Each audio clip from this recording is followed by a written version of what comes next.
So the coolest book experience just happened with my kid, and I wanted to share it with you in case you've had similar experiences or you have other books to recommend.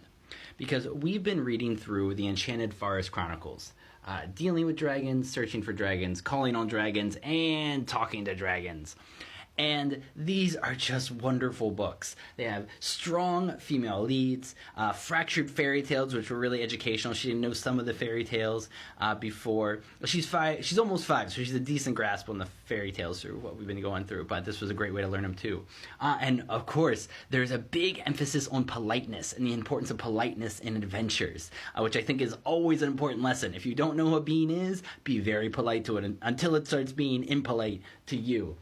And so, these are our first chapter books we've ever read together. And it's, 800 pages to get here. So just yesterday, in the kitchen, we get to the climax of talking to dragons.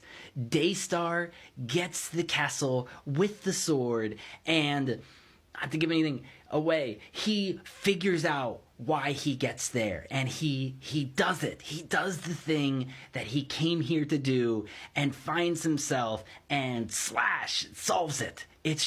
It was amazing.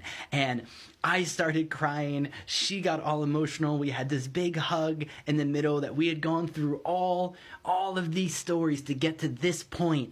And, he discovered himself. He did the adventure right. He was a good person while doing it. And it was just so beautiful. And it's been great because now these characters are in our pantheon. When we do our bedtime stories, sometimes Cimmerine and some of the other characters come along. It's just wonderful. And then, of course, we had to start something else right away, and we started the Wizard of Oz series. And I wanted to recommend the Wizard of Oz series to you because I don't know if you know, there's 14 books in that series, and they only get more wonderful. For one, he is a feminist. L. Frank Baum's mother-in-law was Matilda Joyce Gage, one of the great feminist suffragists of her generation. So it's all replete with feminism.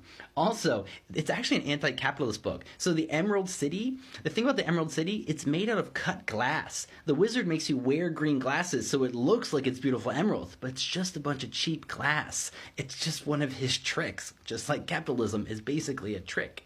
And so that part is really cool, but the characters only get more and more interesting and more creative, male to female transformations, all kinds of crazy stuff happens. The Oz series is amazing to read. So that's one I would recommend to kids as well. She's already loving it. And I wanted to ask, do you have any stories like this to share? Or do you have any books that you would recommend to kids like this? Because it's just great.